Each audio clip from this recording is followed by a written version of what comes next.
And then this one is important because you have to know who you want to talk to. That sounds simple, but it's true. Sometimes we do put stuff out there without a really clear idea of who it is. We just put it out there, see who will come. And that works too. That's a good way to start learning. But you do need those people. You need to have a clear picture of who they are so you know how to talk to them. And you also, if this is a business venture, maybe you are here because you just want to put other things out in the world. But even then, if you're doing charity stuff or things like that, you still have to have that element. So you want to be able to sure that those people that you're picking can afford what you want, also emotionally and mentally, because it's all a part of your message that they are ready to hear what you want to hear, and also that they have the money to invest in whatever it is that you might be selling to them. For that section, then I recommend you fill out the brainstorming sheet on your own, but use the members area to leave a comment if you want feedback or you're struggling with any part of it. So every time I add a page to the members area, there's a comments area, and I'm treating that as a place, as a chat, like a place for us to talk. So please use it as much as you want. Again, so even if you haven't done this part, we can continue with the session. It's going to make perfect sense and you can still implement everything, but you'll just be much more effective if you do that first bit of homework and develop your persuasion skills as a practice. And I have to tell you, even when I was putting this together, it's stuff that I've already done, but going back and like thinking about it, how you guys can do this, I also started thinking about how it applies to my own business. And I feel a lot more clarity in like what I want to do. I am trying to have a little bit different direction from my business. I'm, still doing the PLR, private label rights content, but I also want to be helping people more. This is part of the reason why I'm doing this. I mean, I've always been helpful. I've always been available in Facebook groups, but I want to be more, conscious about it. So these exercises are helping me at the same time. So if you do them, I'm sure you'll find them powerful.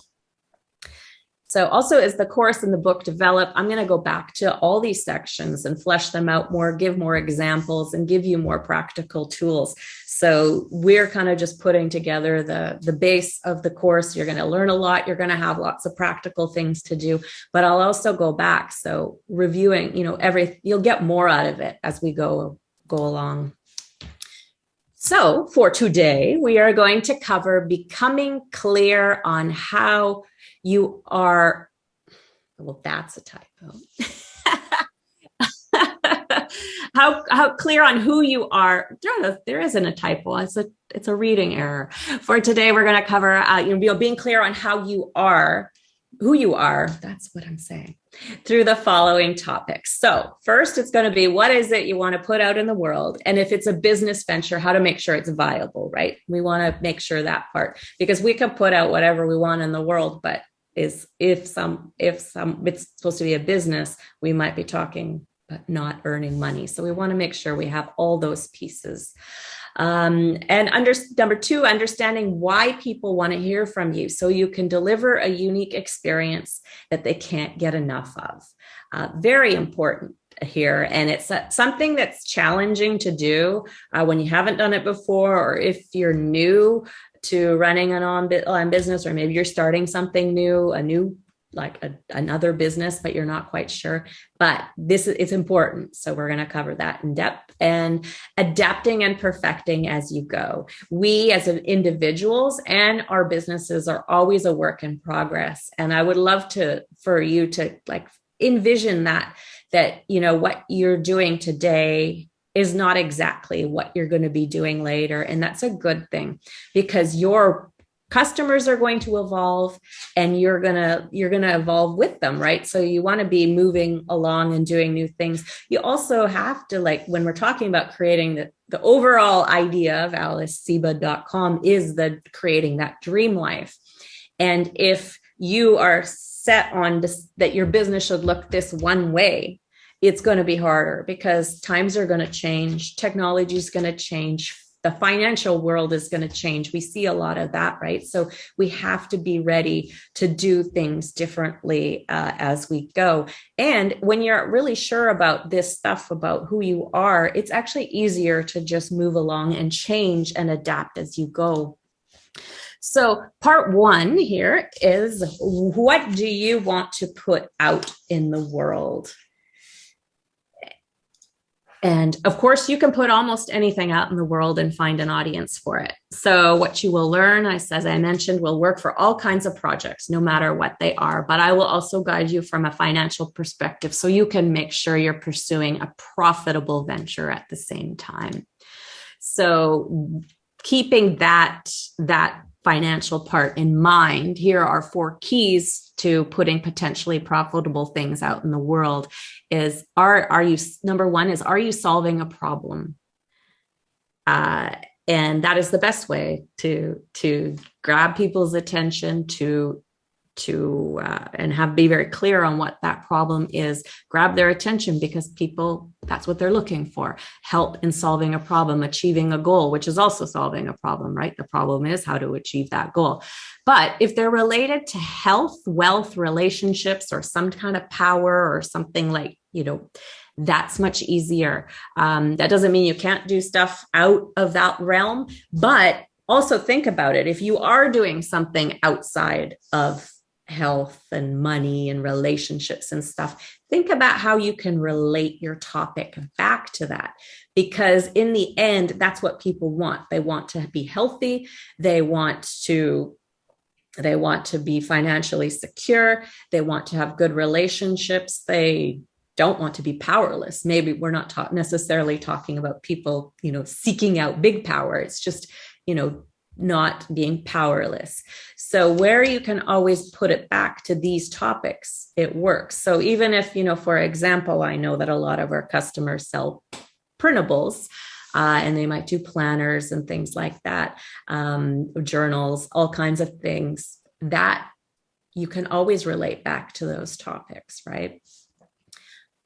So even if you sell the prettiest products and you're more focused on giving beautiful designs, the practical side of it, the problem solving, helping people get results is what's I have to turn this video screen off. I keep looking. I want to look at you guys. It's distracting me. I should be looking up there. So that's something to think about. And number 2 is, do people readily spend money on the type of thing you have to offer? So don't try to think too far out of the box. You want to be able to see that other people are selling similar things, whether it's coaching, whether it's courses, or maybe you have physical products, of any kind of variety. But you don't want to reinvent the wheel. You want to be able to see that people are selling it. So, but you can still put it in which is what we're talking about today. We're going to talk about what you want to put out in the world. So you're going to do it in a unique way that is going to bring a certain section of those people who are already buying stuff. They're going to come to you. Number 3 is, do the people you want to help have money to spend money fixing this problem or achieving this goal? Now, this is not the same as number 2, because in number 2, you could see, okay, there's these types of products. People are buying this or purchasing coaching on how to be, or courses on how to be a better artist or something like that.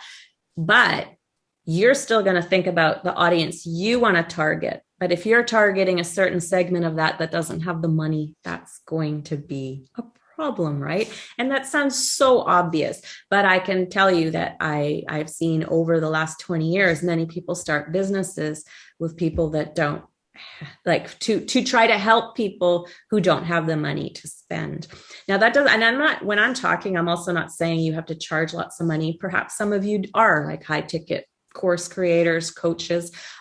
As you know, I sell very low cost products. I sell the PLR packages and stuff. So it all fits. We're not talking about you have to help just rich people or people with tons of money, but you do have to think about that.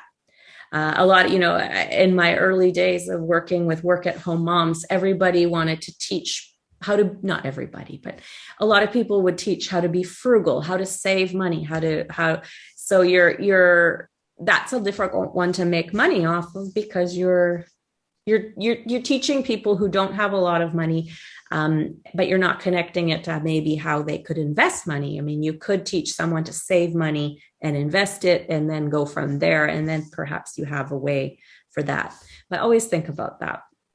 You also, number 4, crucially important, and this might be a thing that is in progress. It may not be ready out of the box today, but you must see your value in helping people with this problem so you can confidently ask them to part with their hard-earned money, right? A lot of it is just confidence, just being that, and that's the best salesperson you're going to be, is when you believe in what you have to offer. You're going to be excited about it. Just like when you probably talk about things to your friends about products you use, movies you go to, Netflix shows that you watch, and you can very persuasively tell a friend how great it is, right? You need to be that way about your own stuff. And that's something that sometimes takes people a little while to figure out. But as we continue on through the weeks, you're gonna build that up even more. Whether you have it a little, a lot, or not at all, I think we're gonna make that even better. So we could brainstorm. I know we have a small group today, so I don't want to put anybody on the spot, but there is a worksheet, right? And this is probably page 2, and it asks you these questions. There is space to write on there. You can just write as we are talking. If anybody wants to volunteer to brainstorm, I would be happy. That can be done by chat, or that can be done on the mic. Let me know what you guys think. And maybe if I don't have a specific volunteer, maybe I'll ask you guys a few questions, kind of like, because I was a little frazzled as we got started, when I was frazzled by technology. So I didn't get a chance to ask you what you guys do. So if you don't mind putting that in the chat, that would be really great. Just so what you're doing now or what you plan to do, and let me know if it's an existing project or it's something coming up. You can do it in the chat. You can also turn your mic on if you would like. Come on, guys, don't be shy. I know I said I wouldn't make you do anything you want to do, but this one would be great to know, right? I won't make you do the brainstorming if you don't want to.